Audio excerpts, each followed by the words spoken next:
Ya, entonces, dándonos la bienvenida y el saludo a todos, un domingo más para estudiar acá Primera de Pedro. Vamos inmediatamente a materia. Ya hemos orado y estamos en Pedro capítulo 10, o sea, capítulo 1, versículo 10 al versículo 13, que ya habiéndolo leído, hemos destacado, ¿cierto?, las palabras claves por las cuales hemos trabajado.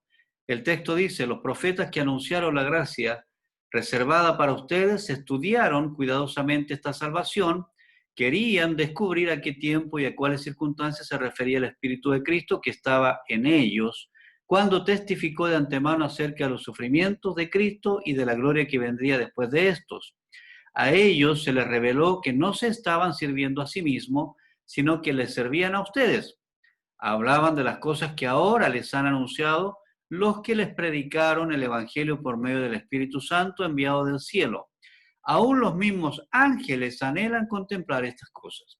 Por eso, dispónganse para actuar con inteligencia, tengan dominio propio, pongan su esperanza completamente en la gracia que se les dará cuando se revele Jesucristo. Como hijos obedientes, no se amolden a los malos deseos que tenían antes cuando vivían en la ignorancia.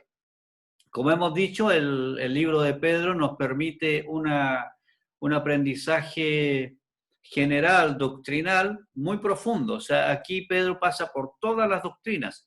Entonces, uno dice, pero el libro es cortito, lo vamos a terminar rápido. No es tan así porque Pedro, en muy pocas palabras, un hombre que no se da tantas vueltas, usa palabras que son muy comunes para el judío, que hoy día nosotros lo usamos mucho, pero que probablemente muchos no entiendan su significado, y hay que darse un tiempo para revisar palabra por palabra. Entonces, ya nosotros vimos la semana pasada varias de estas palabras y hoy día vamos a ver otras cuantas más. Vimos la relación de los profetas, cómo ellos estudiaron minuciosamente. Ellos estaban indagando, inquiriendo, querían descubrir los tiempos. Ellos tuvieron claro que el mensaje que entregaron no era para los tiempos de ellos, sino que era para el tiempo futuro, desde Jesús hacia acá. Y tenían claro que no era un mensaje para su tiempo solamente, sino que era un mensaje que se extendía hacia adelante en el tiempo. Ellos hablaban de las cosas que han anunciado y, como yo les decía, lo decían a veces sin siquiera darse cuenta de que estaban prediciendo cosas. Y las palabras que vamos a ver ahora: la gracia, la salvación, la gloria, las cosas, todas estas cosas se suman digamos, gracia, salvación, gloria, evangelio, se traduce en una palabra que son las cosas. Ya, lo enviado del cielo, lo amarillo, lo que yo subrayo con amarillo, es todo lo que no depende de nosotros, sino que depende de Dios. Ya, su esperanza, vamos a alcanzar a ver algunas de estas palabras. ¿Ya? Algunas de estas palabras. Ya iríamos cubriendo la mayoría de lo que es las palabras relevantes del texto. ¿Ya? Ahí van apareciendo. En la lista que hicimos, sacando las palabras del texto y poniéndolas en listas, en rojo yo tengo acá las palabras que ya revisamos. ¿Ya? Eso están en rojo. Estas que ya están revisadas, todas estas. ¿Ya? Y en verde ahora puse todas las que vamos a revisar ahora. ¿Ya? Gracia, salvación, gloria, evangelio, inteligencia, disponerse, dominio propio, otra vez la palabra gracia, hijos obedientes, ignorancia, malos deseos y amoldarse. Así que tenemos harto que descubrir en este texto ahora. De acuerdo a 1 de Pedro 1:10, los profetas que profetizaron de la gracia destinada a vosotros inquirieron diligentemente, indagaron de esta salvación. Y de ahí vamos a sacar las palabras del hebreo. Como yo les decía, al leer,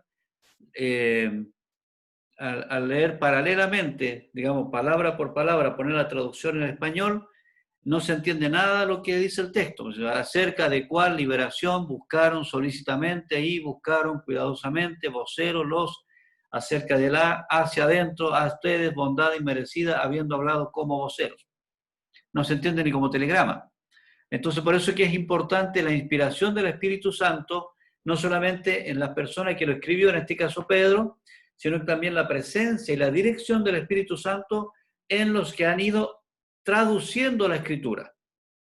Los que van traduciendo la Escritura a los diferentes idiomas tienen que ir, además de traducir, ir dándole sentido a lo que está escrito. Y de eso nosotros aprendemos. Por eso es que hoy día, gracias al Señor, tenemos la riqueza de tener diferentes versiones, donde en diferentes versiones usan diferentes palabras y nos ayudan a entender un poco más el texto, aún sin conocer el idioma original. Yo lo traduje en dos cosas: lo que pertenece y viene de Dios, y luego voy a hablar de lo nuestro. Entonces, en todas estas palabras que yo ya nombré, las dividí en dos grupos. Grupo de las palabras que tienen que ver con lo que pertenece y lo que viene de Dios, y el otro grupo lo que tiene que ver con nosotros. Al final las vamos a juntar. Espero que el tiempo nos acompañe.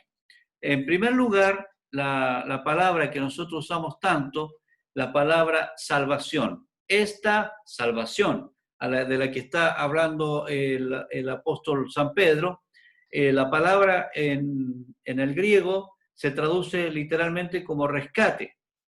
Entonces, ser salvados es ser rescatados. También se habla de seguridad. Esto quiere decir, soy rescatado, estoy seguro, estoy seguro. Por eso se usan estas palabras como sinónimos: salvación, somos rescatados, estamos seguros en sus manos. Pero aquí vemos otra dimensión, de acuerdo a la Reina Valera 1960, la mayoría de las palabras que usa para traducir esta misma palabra griego. La palabra griega es sotería. Sotería. No sé si han escuchado ahora que estamos en tiempo de pandemia en Santiago, el Hospital Sótero del Río, Sótero. Ahí está usando la palabra griega sotería, que significa salvación, también significa salud. Por eso que se usa ahí en el hospital. Salud, salvación, salvador, salvar. Y otra palabra que a mí me gusta más, liberación, libertad. ¿Por qué? Porque la liberación a la que se está refiriendo Pedro es una liberación integral. Normalmente cuando se predica el Evangelio se fragmenta al ser humano. El Señor va a salvar tu alma, el Señor salva tu espíritu, o el Señor bendice tu área financiera o lo que sea. Entonces, cuando el Señor habla de salvación en la Biblia, es una salvación integral. Es muy similar a lo que es como la activación del shalom. El shalom, como le decía la semana pasada, es paz, pero no es paz en ausencia de guerra, o no es paz para que esté bien la fiesta, sino que es paz. Yo la paz os dejo, mi paz os doy, yo no la doy como el mundo la da, no se turbe vuestro corazón, ni tenga miedo. La paz de Dios se alcanza al establecer una relación plena con Dios, y eso trae como consecuencia buena relación con los semejantes. Entonces, la salvación, la liberación incluye alma, cuerpo y espíritu. No hay esclavitud cuando somos salvados por el Señor. Si estamos salvados y aún hay esclavitud, la salvación, de alguna forma la hemos visto también, se presenta en tiempos distintos, pasado, presente y futuro. Pero también podemos decir que la salvación en sí es un proceso de salvación, o un proceso de lo que se llama santificación. ¿Cómo es este proceso de la salvación? Llega un momento, un hito en mi vida, que yo me arrepiento, reconozco mis pecados, le abro mi corazón a Jesús y ahí ya soy salvo. Pero de ahí debo seguir siendo salvado.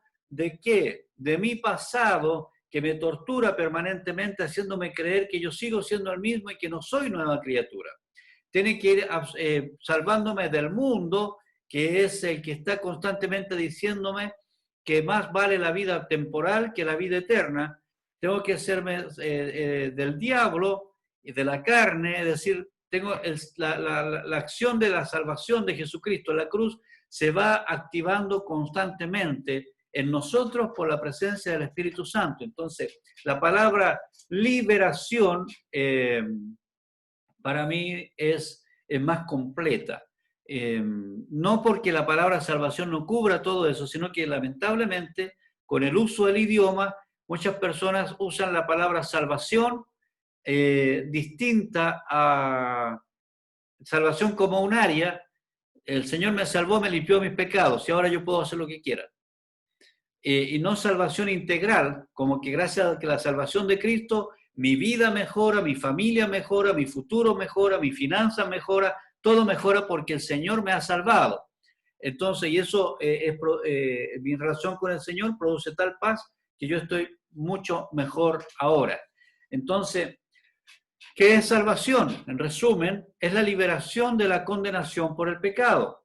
Ya no estoy condenado. Es el poder presente para vencer la tentación, estoy siendo salvado, y la seguridad futura de que el pecado no tendrá más arte ni parte en mi vida. La experiencia de nacer con la propiedad de una nueva naturaleza que es parte del linaje real. Esta nueva naturaleza que nosotros tenemos nos hace personas distintas. Lo único que yo quisiera que el Espíritu Santo aclarara a sus corazones y a todo el ministerio es entender que somos otro tipo de naturaleza, que no somos igual que el mundo, que somos distintos, porque el Señor puso en nosotros la salvación y nos marcó con una nueva naturaleza. Las viejas cosas pasaron, todas son hechas nuevas. Somos nueva criatura. No es que ahora estoy participando de una congregación, de una iglesia. No es que ahora pertenezca a una iglesia determinada. Es que ahora soy nueva criatura. No soy la misma persona de antes. ¿Ya? Entonces, esa realidad debemos impregnarla en nuestra mente, repetírnoslo permanentemente y no tratar de llevar la religión o la fe en Cristo como antes vivíamos nuestra vida sin Cristo. Entonces, eso es la salvación, es algo integral, algo completo. Espíritu, alma y cuerpo. Después la otra palabra, que es una palabra maravillosa, la palabra gracia. 2 Corintios 13 y 14 dice, la gracia del Señor Jesucristo, el amor de Dios y la comunión del Espíritu Santo sea con todos vosotros. Realmente Jesucristo es Él mismo, la persona de Cristo, el tener la imagen de Cristo, el conocer la historia de Cristo, el tener la presencia de Cristo, saber que Cristo murió y resucitó, nos hace, el tener comunión con Él, nos hace tener la evidencia palpable, prácticamente palpable, de cómo funciona la gracia de Dios. Algunos hablan de que la gracia de Dios no es otra cosa que el ver el proceso de Cristo, que Cristo ha sido procesado en alguna forma. Siendo rey, siendo igual a Dios, se humilló a sí mismo, se vuelve ser humano, siendo ser humano, se humilla más aún, haciéndose obediente, naciendo de una mujer común y corriente, una mujer virgen común y corriente, nace, se cría como un niño común y corriente y muere de la peor forma que uno pueda imaginar que muera una persona. Y eso siendo el Dios soberano. Muere como el peor de los humanos, o sea, de lo más alto a lo más bajo.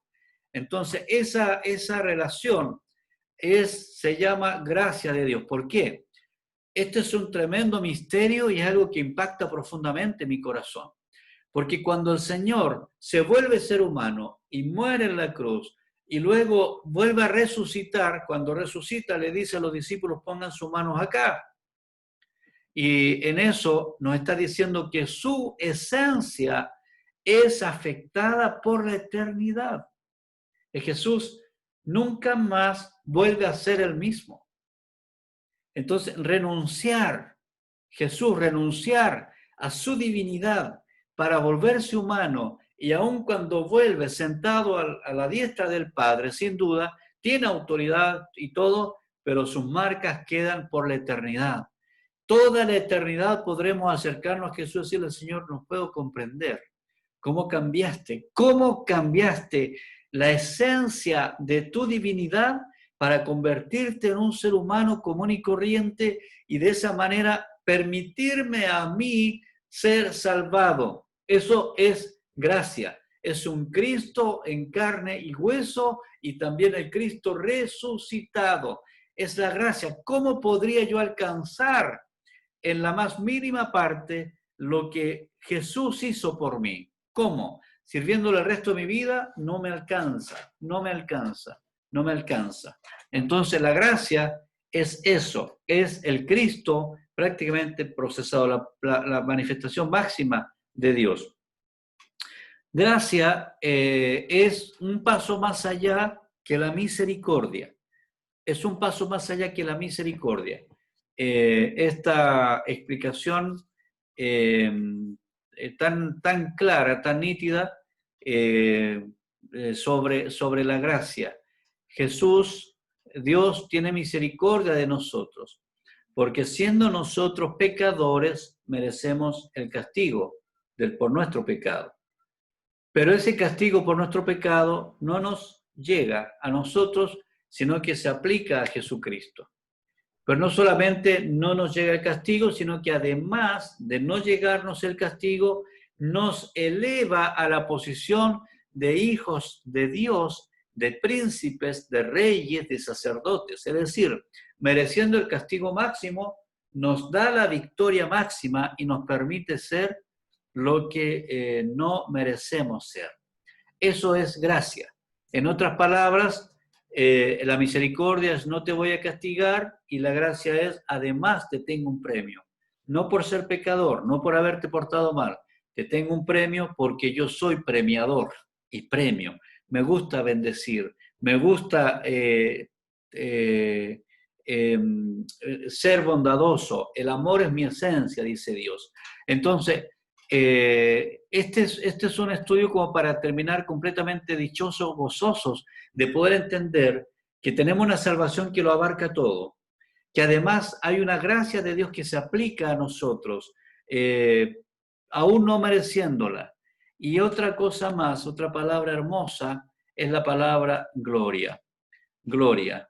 Gloria. En el hebreo, gloria es el valor real, lo que vale, el poder, lo que se puede, el peso. Este sentido tiene también un significado a la plenitud de luz. Ahí hay varios versículos, si quieren ustedes anotarlo y después revisarlos, a la plenitud de la luz o de la sabiduría, de la hermosura, que es digna de alabanza. El Señor trae revelación y oculta a la vez su gloria en la nube y el fuego devorador cuando estaban trasladando al pueblo desde Egipto a la tierra prometida. Y Moisés incansablemente le decía, yo quiero ver tu rostro, muéstrame tu gloria. Y es también lo que se reitera tantas veces en los salmos, muéstrame tu gloria, Señor.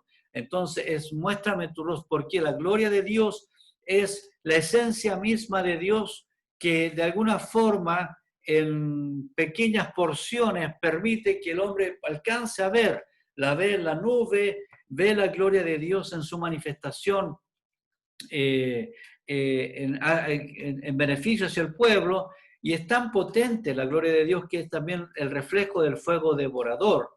El Señor le dice a Moisés, yo no voy a ir con ustedes porque si yo voy, mi gloria, ya la gloria de Él, podría destruir al hombre en función de su pecado. Es decir, la gloria de Dios no puede combinarse con el pecado, porque es como la luz y la oscuridad.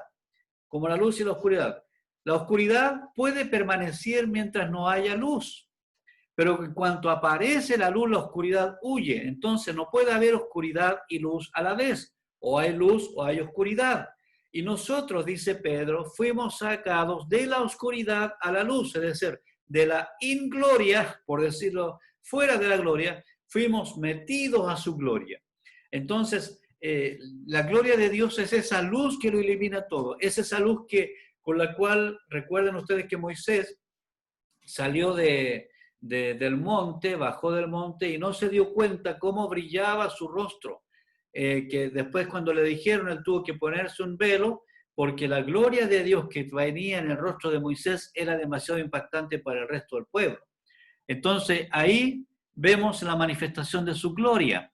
Pero en el Nuevo Testamento, que vamos a revisar los textos del Nuevo Testamento, en el Nuevo Testamento Jesucristo se ha manifestado y ahora Jesucristo es la gloria de Dios, es la esencia de la gloria de Dios. Es decir, es maravilloso el Señor, porque primero nos muestra su salvación y después nos muestra su gloria. La gloria del Padre se revela en la encarnación de Jesús. Jesús es la palabra. Recordemos, en el principio era el verbo era Dios y el verbo era con Dios. Jesús era el verbo.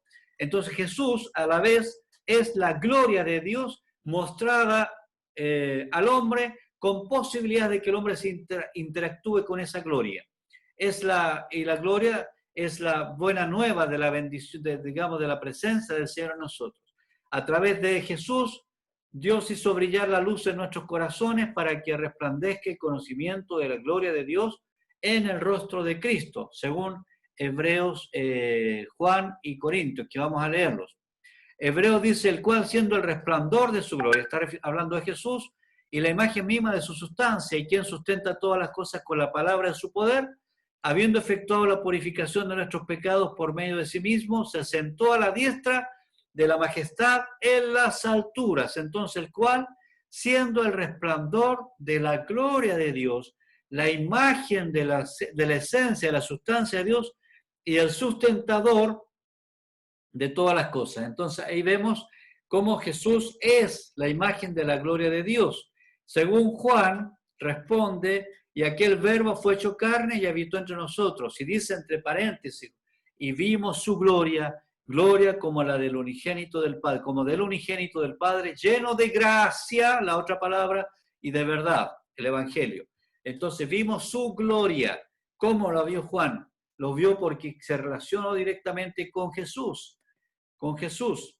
Y Corintios, Pablo dice, porque Dios que mandó que de las tinieblas resplandeciese la luz, fíjese que coincide perfectamente con Pedro, es el que resplandeció en nuestros corazones. ¿Dónde resplandece? En nuestros corazones.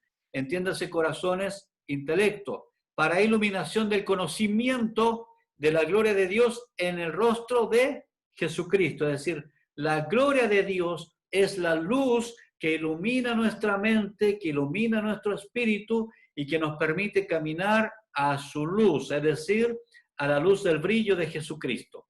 Esto es maravilloso, o sea, todo proviene de Dios, salvación, gracia, gloria. Él nos reparte estos dones con toda libertad, es la esencia. Fíjese que esto es tan importante, cómo poder entenderlo. Es la esencia de Dios mismo manifestado en nosotros, que somos simples criaturas humanas.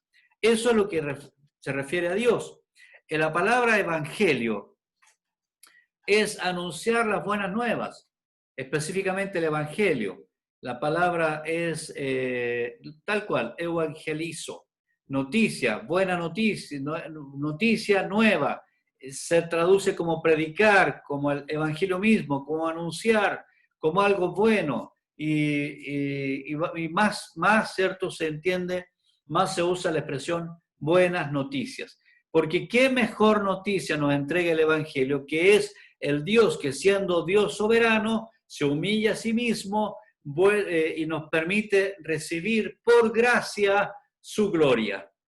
Ahí se resume entonces este texto que acabamos de leer. Yo hice una paráfrasis, que es: los profetas estudiaron profundamente las Escrituras e inspirados por el Espíritu de Cristo descubrieron que el mensaje de esperanza que no se cumplió en sus tiempos, sino en tiempos posteriores. Ese mensaje de esperanza es el misterio de que la gracia de Dios nos otorga la bendición de disfrutar de su gloria por medio de Jesucristo. Este mensaje que ya quisieran experimentar los ángeles nos entrega una muy buena noticia, que por medio de los sufrimientos muerte y resurrección de Jesucristo, podemos ser libres de toda atadura del pasado, presente y futuro. Entonces, ahí yo resumo estos 3 versículos del 10 al 13, utilizando las mismas palabras que Pedro utilizó, pero tratando de entenderlas. No sé si los enredé más o si les aclaré más. Si no me entienden a mí, vayan a Pedro y ahí lo van a entender. ¿Qué pasa con nosotros? ¿Qué pasa con nosotros? Palabras que tienen que ver con nosotros. Dispónganse, sean inteligentes, dominio propio, hijos obedientes. Fíjese cómo los clasifiqué en 2 lugares distintos. No amoldarse, malos deseos, ignorancia. Y reitero, hijos obedientes. Ahí nace, dispónganse, dominio propio, inteligencia. Los malos deseos están al medio, la ignorancia de un lado, la inteligencia de otro. No amoldarse está del otro lado. Vamos a usar la izquierda y la derecha para que nadie se sienta aludido. Pero vamos a hacer una flechita. Los hijos obedientes son los que se tienen que disponer.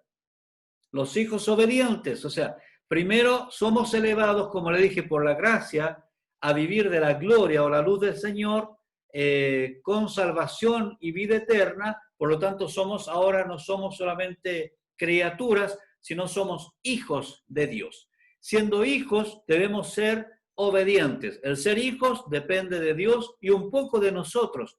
¿Por qué de Dios? Él nos permite el acceso a ser adoptados. Pero soy yo el que decide ser adoptado o no. Cuando yo decido ser adoptado por el Señor y paso a ser hijo, entonces mi tarea es ser un hijo obediente. Y para eso yo tengo que decidir, tengo que tener mi voluntad dispuesta. Entonces dice Pedro, dispónganse y tengan dominio propio. Esta es la clave del crecimiento del cristiano.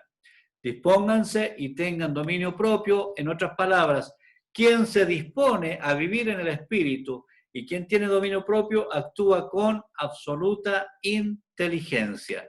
Y con eso elimina los malos deseos, la ignorancia que lo tenía sujeto a los malos deseos, y el no amoldarse implica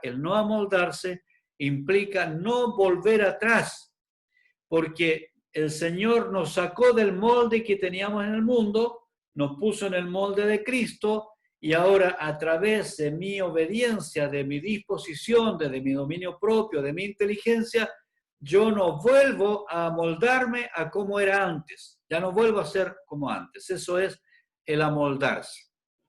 No te amoldes, no volvamos a ser como antes. Y esto, para entenderlo un poco mejor, yo me fui a Romanos y subrayé algunas palabras que voy a tratar de alcanzar a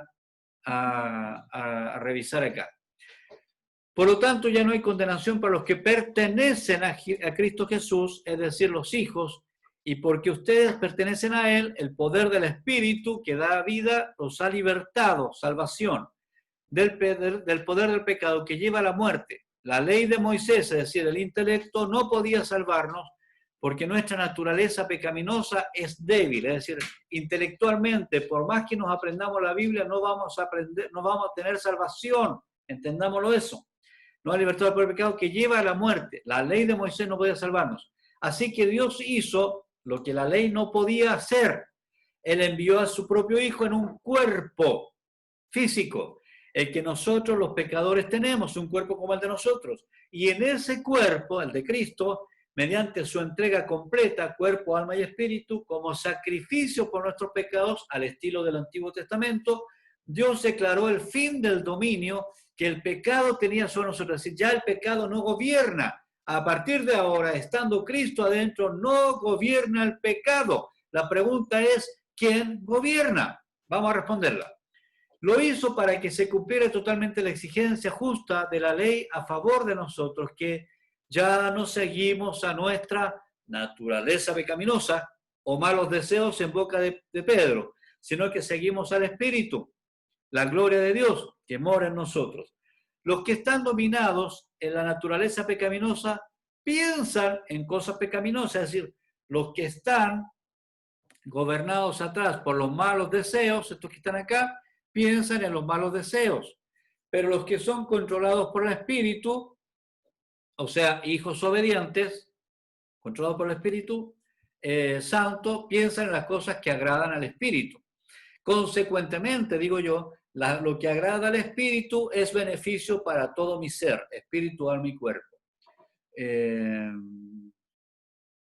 Por lo tanto, permitir que la naturaleza pecaminosa controle la mente lleva a la muerte. Es decir, el que deja que su naturaleza, que sus malos deseos le controlen, se va a morir. Pues la naturaleza pecaminosa es enemiga de Dios siempre. Nunca obedeció las leyes de Dios y jamás lo hará. Por eso, los que todavía viven bajo el dominio de la naturaleza pecaminosa nunca pueden agradar a Dios. Escuche bien, no pueden agradar a Dios. Por lo tanto, nosotros que conocemos la verdad de Jesucristo, no podemos ir ante las personas que no han deseado abrirle su corazón a Cristo y decirle, tienes que tener un comportamiento cristiano. No, no lo van a tener. No pueden, aunque quisieran. Están ciegos, están muertos su espíritu. Entonces, pero nosotros sí, porque el espíritu está en nosotros. Pero ustedes no están dominados por su naturaleza pecaminosa, son controlados por el Espíritu. Si el Espíritu de Dios vive en ustedes, fíjese la condicionante, si Él, yo diría, si es que el Espíritu vive en ustedes, son controlados por el Espíritu. Y recuerden, paréntesis, que los que no tienen el Espíritu de Cristo en ellos, de ninguna manera pertenecen a Él. O sea, reitera lo del versículo 8. No puede, no pertenece, entonces no le exige a los que no pertenecen a Cristo.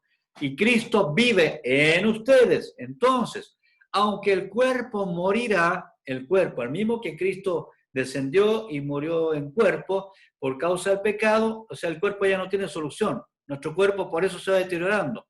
Yo antes era bonito, mire cómo estoy ahora. ¿Se da cuenta? El cuerpo se deteriora, el espíritu les da vida.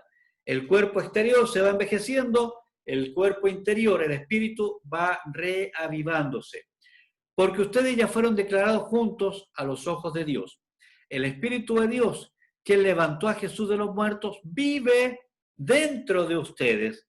Y así como Dios levantó a Cristo Jesús de los muertos, Él dará vida a sus cuerpos mortales mediante el Espíritu. O sea, mientras vivamos, nuestros cuerpos también viven por el Espíritu. El versículo 12. Por lo tanto, amados hermanos, esto es Romanos 8, por si alguien se perdió, no están obligados a hacer lo que su naturaleza pecaminosa los incita. Cuando dice la palabra, no están obligados, eso quiere decir que podrían hacer lo que su naturaleza pecaminosa les incita a hacer, o sea, los malos deseos. Pues si viven obedeciendo a la naturaleza pecaminosa, morirán. Pero si mediante el poder del Espíritu, hacen morir las acciones de la naturaleza pecaminosa, vivirán. Es decir, la naturaleza pecaminosa está, pero el poder del Espíritu hace morir la naturaleza pecaminosa. Pues todos los que son guiados por el Espíritu de Dios son hijos de Dios. Es decir, si eres guiado por el Espíritu de Dios, eres hijo de Dios. Y quien no es guiado, quien no puede, es porque no es hijo de Dios. Y no es hijo de Dios porque no ha reconocido a Cristo como Señor y Salvador, que vino en cuerpo, en carne. Y ustedes no han recibido un espíritu que los esclavice al miedo. En cambio, este es el texto maravilloso. Recibieron el Espíritu de Dios cuando Él los adoptó como sus propios hijos. Ahora lo llamamos Abba Padre, Papito. Pues su espíritu se une a nuestro espíritu para confirmar que somos hijos de Dios. Así que, como somos sus hijos, también somos sus herederos. De hecho, somos herederos junto con Cristo de la gloria de Dios. Pero si vamos a participar de su gloria, también debemos participar de su sufrimiento. Ahora entiende mejor la palabra gloria, el espíritu, se da cuenta cómo se abre la mente a esto que estamos viendo. Y ahora yo hice un dibujito para poder explicar todo lo que acabamos de leer. Ustedes pueden volver a leer Romanos 8 completo, completo, ahí yo me salté varios versículos para poder entender, y lo voy a tratar de explicar ahora con este dibujito.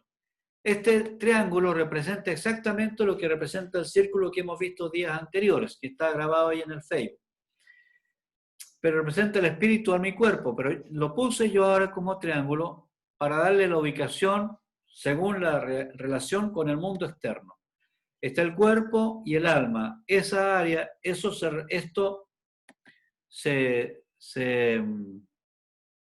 cómo se relaciona con el mundo externo, pero adentro, muy adentro, está el espíritu. El espíritu, está el cuerpo, el alma y el espíritu. Ahora, ¿cómo se explica los textos que estamos leyendo en dibujos? ¿Ya? Ahí está la palabra dispónganse, y la V que está ahí habla de voluntad. Hijos, lo puse abajo, no dije obedientes hijos o hijos. ¿Por qué puse abajo hijos? Porque abajo está el espíritu. La calidad de hijo la alcanzamos en el espíritu, no en el alma ni en el cuerpo. Gracias al espíritu, el alma y el cuerpo alcanzan cierta redención, pero nosotros llegamos a ser hijos por el poder del espíritu, o en el espíritu, por la obra de Jesucristo. Y ser obedientes o desobedientes está en nuestra alma, porque ahí está nuestra voluntad. Yo puedo ser hijo, pero ser desobediente.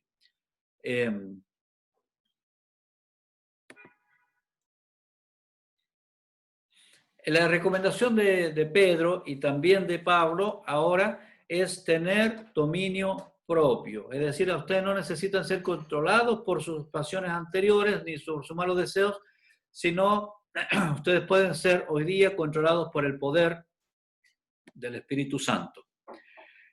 Y sean inteligentes. ¿Ya? Es decir, aquí sí actúa la acción del hacernos hijos, nos hace hijos obedientes, dispuestos, con dominio propio e inteligentes. Por el otro lado, puse las expresiones malos deseos, ignorancia y no amoldarse. Y puse entre paréntesis para entender los recuerdos. Es decir, no vuelvan atrás, no se amolden otra vez a la forma que tenían antes de conocer a Jesús. Recordemos que en el espíritu está la intuición, la comunión y también la conciencia. Ya, en el alma está la voluntad, el intelecto y los sentimientos, y en el cuerpo, hacia la relación con el mundo exterior, está a través del tacto, del gusto, de la vista, del oído, del olfato, de los sentidos. Entonces, cuando se habla de disponerse, estamos hablando de voluntad, eso está en el alma. Cuando habla de dominio propio, también habla de voluntad, está en el alma. Cuando habla de ser inteligentes, se refiere al intelecto, está en el alma. Cuando dice que vencer los malos deseos, se refiere a los sentimientos que tienen relación con el cuerpo también, por eso lo puse un poquito arriba, y eso es parte también entre alma y cuerpo. La ignorancia es una ignorancia intelectual y también espiritual, pero la ignorancia viene del intelecto, está en el alma. No amoldarse es una decisión que yo tengo que tomar, y eso está, que yo o me amoldo es que yo siempre he sido así, no sé por qué soy tan fatalista, siempre pienso que las cosas van a pasar mal, entonces eso es amoldarse, eso era antes pensabas mal, antes tenías malos pensamientos respecto de tu persona, respecto de los demás, pero ahora tienes otro chip dentro, ¿ya? Entonces, ¿alguien está levantando la mano? ¿Tiene alguna duda?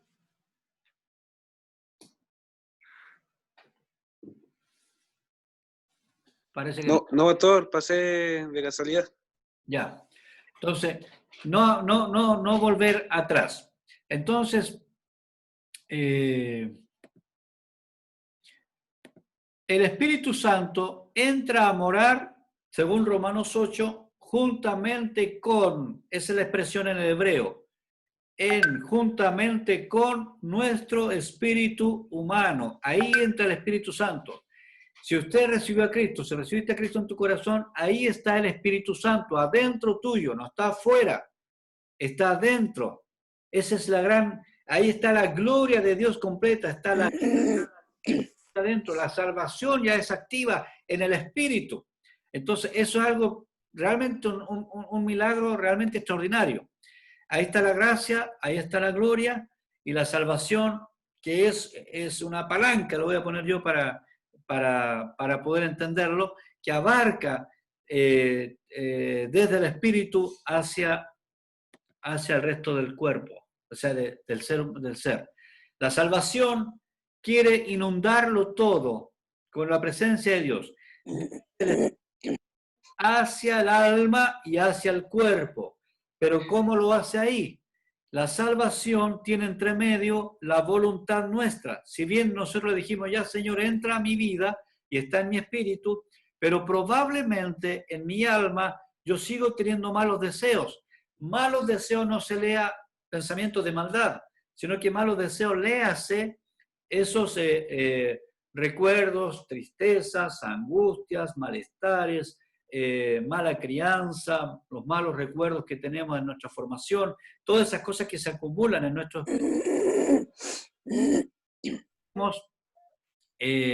intentar trabajar con el espíritu y voluntariamente obligando nuestros recuerdos a someterse, a decirse a cada rato, esto no es mío, este es del antiguo yo, ahora soy una nueva criatura, soy nueva criatura, soy nueva criatura. El Espíritu Santo está en mi espíritu, Él no me abandona, Él no se va a ir, Él está dentro. Que tu gloria inunde mi alma y también mi cuerpo. Eso debe ser la lucha diaria permanente de nosotros. Y así el cuerpo, la salvación puede inundarlo todo. Entonces, aquí es la gran lucha que nosotros tenemos. El cuerpo nos tira hacia abajo y el espíritu nos tira hacia arriba. ¿Dónde está el gran conflicto? El gran conflicto está el alma. ¿Qué hago? ¿Opto por los malos deseos que tenía antes o opto por lo que el espíritu me está ofreciendo ahora? Entonces, esa duda surge permanentemente en nosotros. No sabemos cómo reaccionar cuando tenemos que tomar decisiones. ¿Qué hago? ¿Cómo lo hago? Y al final no entendemos bien que dentro de nosotros está toda la potencia de Dios para poder tomar, digamos, para poder avanzar en la salvación plena, integral, espíritu, alma y cuerpo. Y entonces muchos se quedan en los sentimientos, en el alma, llorando y sufriendo por lo que fueron antes, por la caída de ahora, por lo que viene después, y no permiten que el Espíritu Santo se libere hacia arriba y gobierne todo. Entonces es hoy día la oportunidad para que tú te dispongas, y ahí ya estamos cerrando, para que tú te dispongas a tener dominio propio, a ser inteligente y no ignorante, a ser obedientes y no hijos obedientes y no tener malos deseos. Es una decisión absolutamente tuya, pero la gracia es, y nuestra, la gracia es que el Señor puso dentro de nosotros el Espíritu Santo, porque sin el Espíritu Santo jamás tomar las mejores decisiones. Con el Espíritu Santo, Él va alcanzando los niveles más altos de la salvación y nos da alegría y gozo en nuestra alma. Cuando tomamos las mejores decisiones, el resultado es que nos inclinamos hacia el poder del Espíritu y entonces todo nuestro ser se goza en la presencia del Señor. En pocas palabras o en muchas palabras, diciendo los versículos 10 al 13, que es lo que acabamos de leer. Y ya terminando,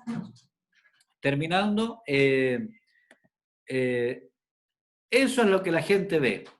Ve un rostro de una persona alegre, contenta, que alaba al Señor, aunque su cuerpo, aunque hay problemas familiares, aunque estamos en pandemia, hay un espíritu adentro y el alma ha decidido absolutamente obedecer a la voz del espíritu y no al del sufrimiento, al del alma, del cuerpo. Ay, que me duele el cuerpo, que que estoy entristecido, angustiado, que no soporto más esto, pero no importa, porque adentro tengo un Espíritu Santo que está unido con mi espíritu, que me dice que soy hijo de Dios y yo lo llamo papito mío, y entonces me alegro, me gozo en su presencia, porque Él me da el poder para tomar las más grandes e importantes decisiones de mi vida, siempre inclinados hacia el espíritu y no hacia la carne, siempre hacia la luz y jamás en oscuridad. Amén. Amén. Amén. Amén, pastor. ¿Alguna acotación? Quedan unos minutitos.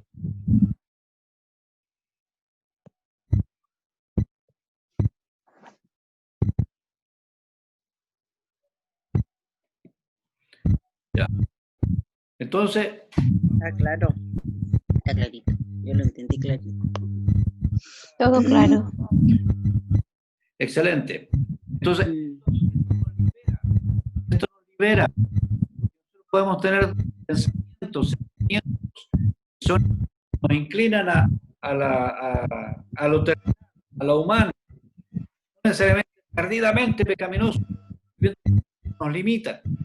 Por otro lado, la fuerza del Espíritu, eso nos da la potencia y la seguridad de que somos hijos de Dios y que vamos a estar en victoria siempre. Amén. Así que a gozarnos, a gozar, ¿ya? En su presencia. Vamos a orar para cerrar. No sé si hay alguien que quiera voluntariamente dar gracias al Señor y nos acompañe en esta oración. Ay, Señor. Ya, voy a orar. Ya, Anita. Te damos gracias, Señor. Te bendecimos, te alabamos, glorificamos tu nombre primeramente, mi Señor. Y sabemos, Padre, que todo, mi Señor, nuestro cuerpo, nuestro ser, nuestra alma, nuestro espíritu, mi Señor, debe estar, mi Señor, unido, mi Señor, a ti, Padre. Te damos gracias por esta instancia, porque tú, mi Señor, nos permites ir creciendo cada día más, mi Señor, en tu palabra, mi Dios. Sabemos, mi Señor, y creemos, Padre, que cada uno, mi Señor, de los que estamos aquí, mi Señor, somos guiados, mi Señor, por tu Espíritu. Somos, mi Señor, aquellas personas, mi Señor, que queremos, mi Señor, no soltarnos nunca de tu mano, que seas tú dirigiéndonos, mi Señor, y que seas tú mostrándonos cada día, mi Señor, el camino. Te damos gracias, bendecimos al pastor, mi Señor, lo bendecimos, mi Señor, porque él es clarito, mi Señor, en los conceptos, Padre, para poder, mi Señor, realmente entender, mi Señor. Hay muchos misterios, mi Señor, en tu palabra, pero sabemos que tu Espíritu Santo es el que nos revela, mi Señor, todo, Padre. Bendecimos a cada uno, damos gracias por este día, mi Señor. Aún nos queda mucho, nos quedan celebraciones, Padre, para poder, mi Señor, también estar presentes. Te agradecemos, mi Señor, en el nombre de Jesús. Amén. Amén. Amén.